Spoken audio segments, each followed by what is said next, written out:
आज बात करते हैं पैलेंटियर टेक्नोलॉजी के बारे में। यूएस का एक स्टॉक है, एक कंपनी है, जो कि काफ़ी आजकल न्यूज़ में है। लोग कह रहे हैं कि अभी प्रेज़ेंटली इसका वैल्यूएशन $237 बिलियन का है। एडवांस्ड एआई टेक्नोलॉजी पे ये कंपनी बेस्ड है। कुछ आर्टिकल्स का, कुछ लोगों का ये कहना है कि 2030 तक ये कंपनी $1 ट्रिलियन तक हो जाएगा, मतलब वैल्यूएशन इसका 5 गुना हो जाएगा।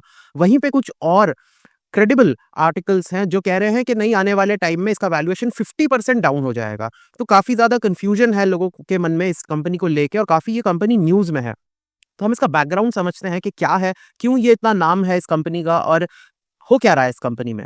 देखिए, पैलेंटियर टेक्नोलॉजी बेसिकली एक एआई कंपनी है, एक सॉफ्टवेयर कंपनी है, एआई बेस्ड कंपनी है। इसका जो मेन काम है वो ये है कि ये डेटा इकट्ठा करता है पूरे दुनिया से, पूरे समाज से, जो कुछ भी हो रहा है, ठीक है? लोग कहाँ मूव कर रहे हैं, क्या कर रहे हैं, क्या खा रहे हैं, कितना खर्चा कर रहे हैं, सबका डेटा वो इकट्ठा करता है। और उससे वो प्रेडिक्ट करने की कोशिश करता है कि आने वाले फ्यूचर में क्या प्रॉब्लम्स आ सकती है, क्या थ्रेट आ सकता है। और ये एक ऐसी एआई कंपनी है जो ज़्यादातर यूएस गवर्नमेंट के लिए काम करता है, यूएस मिलिट्री के लिए काम करता है। तो डेटा इश्यूज़, डेटा प्राइवेसी के भी इश्यूज़ बनते हैं, मगर इसका जो एआई जो ये यूज़ करता है, ये बाकी कंपनीज़ जो कमर्शियल काम करते हैं, प्राइवेट काम करते हैं, काफ़ी एडवांस्ड है। इसका नाम भी जो है ना, पैलेंटियर, ये लॉर्ड ऑफ द रिंग्स से लिया गया है। जे.आर.आर. टोल्किन ने जो बुक लिखी थी, उसमें एक एक जैसे हैरी पॉटर में होता है ना, जादुई चीज़ें होती हैं, वैसे इस ये पैलेंटियर भी जो है लॉर्ड ऑफ द रिंग्स में, ये एक सीइंग स्टोन है। वो क्रिस्टल बॉल्स देखे ना आप लोगों ने, जिससे वो भविष्य देख सकते हैं और कम्युनिकेशन कर सकते हैं एक से दूसरे के साथ। वहाँ से इसका नाम रखा गया है। वो पैलेंटिरी था, उससे डिराइव करके पैलेंटियर रखा गया है कि ये फ्यूचर देख सकता है एक तरीके से। तो 2003 में इस कंपनी को फाउंड किया गया था by Peter Thiel. Peter Thiel वो है जिसने पेपैल की शुरुआत की थी 98 में। बाद में फिर ये ईबे का भी सीईओ बना था। और भी लोग हैं, एलेक्स कार्प है जो प्रेजेंटली इसके सीईओ हैं। तो पैलेंटियर टेक्नोलॉजी बेसिकली ये एआई बेस्ड एक सॉफ्टवेयर कंपनी है। बहुत ज़्यादा ये डेटा यूज़ करता है, बहुत ज़्यादा एनालिसिस करता है, और एक तरीके से आगे की आने वाली चीज़ें प्रेडिक्ट कर सकता है। डेनवर कोलोराडो में इसका हेडक्वार्टर है। इसके कुछ प्रोडक्ट्स हैं, जैसे मैं आपको यहाँ पे थोड़ा बैकग्राउंड बता देता हूँ। कुछ प्रोडक्ट्स हैं इसके, जैसे पैलेंटियर गॉथम है। ये मेन इनका सॉफ्टवेयर है, मेन इनका काम है जो गवर्नमेंट के साथ मिलके करते हैं, डिफेंस के साथ मिलके करते हैं, जो एनालाइज करता है मल्टीपल डेटा सोर्सेज, और उसके बाद वहां से वो सिक्योरिटी थ्रेट डिटेक्ट करता है। वैसा ही है पैलेंटियर फाउंड्री नाम का एक सॉफ्टवेयर, जो कि सिविल सेक्टर में, कमर्शियल सेक्टर में यूज किया जाता है, स्पेशली कंपनीज के लिए। कंपनीज का वो सब डेटा एनालाइज करता है और बताता है कहाँ पे खर्चे ज्यादा कर रहे हैं, कहाँ पे खर्चा काटना है, कहाँ पे खर्चा ज्यादा करना है, कैसे प्रॉफिट बढ़ सकता है। तो जो काम एक इंसानी दिमाग करता था, वो काम ये इसका एआई कर रहा है। ऑपरेशनल एफिशिएंसी बढ़ाने का काम कर रहा है कंपनी में। ये है पैलेंटियर फाउंड्री। तो उसके बाद आर्टिफिशियल इंटेलिजेंस इन लोगों ने 2023 में अडॉप्ट किया था अपने प्लेटफॉर्म में, जिससे कि काफी इनका वैल्यूएशन और क्रेडिबिलिटी काफी ज्यादा बढ़ गया। They are one of the first movers in this space using artificial intelligence. इसके कुछ पीयर्स हैं, कॉम्पिटिटर्स हैं, जैसे स्नोफ्लेक नाम की एक कंपनी है जो इसका कॉम्पिटिटर है। तो Snowflake basically cloud based storage का काम करता है।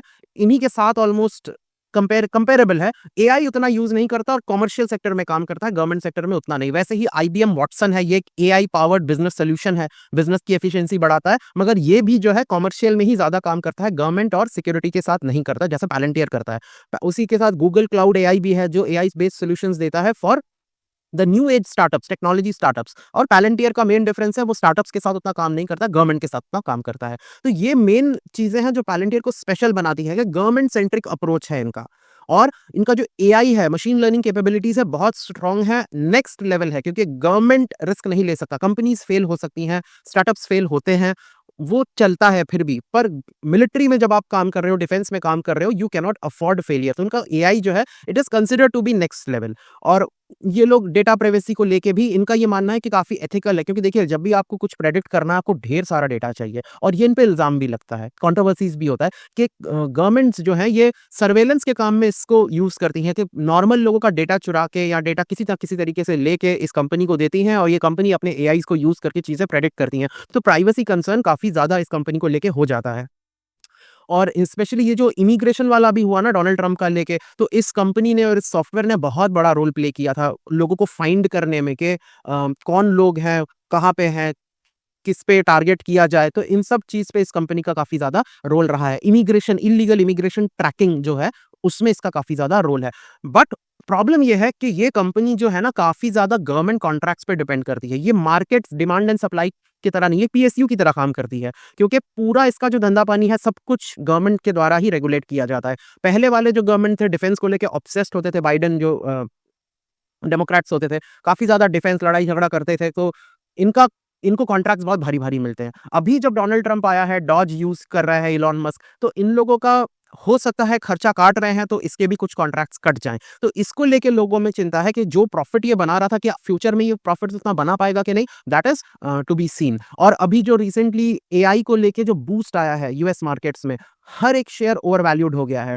एनवीडिया ने ये जो रैली था ये शुरू किया था, उसके चक्कर में जो भी कंपनी, जैसे डॉट कॉम बबल आया था ना कि हर कंपनी जिसके पीछे डॉट कॉम लगा होता था उसको बूस्ट मिलता था। इसी तरीके से जो भी कंपनीज़ एआई रिलेटेड काम कर रही है, सॉफ्टवेयर रिलेटेड काम कर रही है आजकल, एआई और इन सब को लेके, तो उनको बहुत ज़्यादा इस रैली में बूस्ट मिला है। मार्केट ज़बरदस्त तरीके से ओवर वैल्यूड है। तो अब लोगों को लग रहा है क्या ये कंपनी एक्चुअली में 230-237 बिलियन डॉलर का वैल्यूएशन डिज़र्व करती है, या फिर ये ओवर वैल्यूएशन है, रैली का नतीजा है। अगर आप वॉरेन बफेट को सुने तो वॉरेन बफेट ने भी अभी जो अपना एनुअल लेटर निकाला है, जो अपना उन लोग को क्वार्टरली जो सबमिट करना पड़ता है एसईसी को, वहाँ पे भी उन्होंने डिक्लेयर किया है, दिखाया है कि काफ़ी ज़्यादा पैसा उन्होंने स्टॉक से निकाल लिया है, ईटीएफ से निकाल लिया है, क्योंकि उनके हिसाब से मार्केट ज़बरदस्त तरीके से ओवर वैल्यूड है। 300 साढ़े 300 बिलियन डॉलर्स उन्होंने मार्केट से खींच लिया है, कैश में बैठे हैं, और यूएस ट्रेजरी वगैरह ये सब ले लिया है, मगर स्टॉक्स बेच दिए क्योंकि बहुत ज़्यादा ओवर वैल्यूड है। उनको लगता है कि मार्केट अब यहाँ से गिर जाएगा, तो कैश में लेके चुपचाप वो अपना बैठ गए हैं। तो ये भी एक खतरा मार्केट में काफ़ी ज़्यादा फैला हुआ है, और ट्रंप के टैरिफ पॉलिसीज़ की वजह से भी लोग डर रहे हैं कि चीज़ें महँगी हो जाएँगी, इन्फ्लेशन हो जाएगा, और उससे भी मार्केट थोड़ा-सा घबराया हुआ है। और पैलेंटियर इसीलिए इतना न्यूज़ में है कि लोगों का इन्वेस्टमेंट बहुत ज़्यादा है। अगर ये नीचे आ गया फॉर सम रीज़न, तो क्या होगा? तो रिसेंटली अगर आप देखें सितंबर महीने में पैलेंटियर को एस&पी 500 में जगह मिल गई।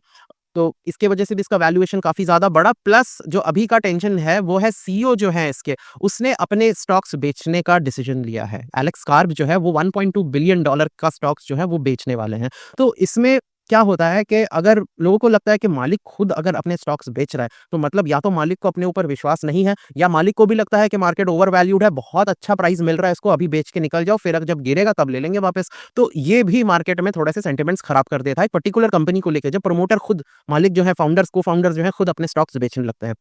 डिफेंस बजट कट का एक डर है ही कि क्या पता डॉज की नज़र इस पे पड़ जाए, उनको लगा फालतू का खर्चा हो रहा है, चलो इनके बजट काट दो। तो ये भी एक हो सकता है। प्रेजेंटली अगर आप देखो तो 237 बिलियन डॉलर इनका वैल्यूएशन है। बहुत ज़्यादा सर्ज हुआ है इनके प्राइजेस में, और आगे देखने वाली बात है कि इसमें क्या होगा। इन्वेस्टर्स का अगर आप देखें तो इन्वेस्टर्स बहुत बुलिश हैं इसको लेके, इसके एआई इंटीग्रेशन को लेके, क्योंकि एआई जो है इनका नेक्स्ट लेवल माना जाता है। तो इन्वेस्टर्स तो हमेशा इसको लेके बुलिश रहे हैं पिछले कुछ महीनों में, कुछ सालों में।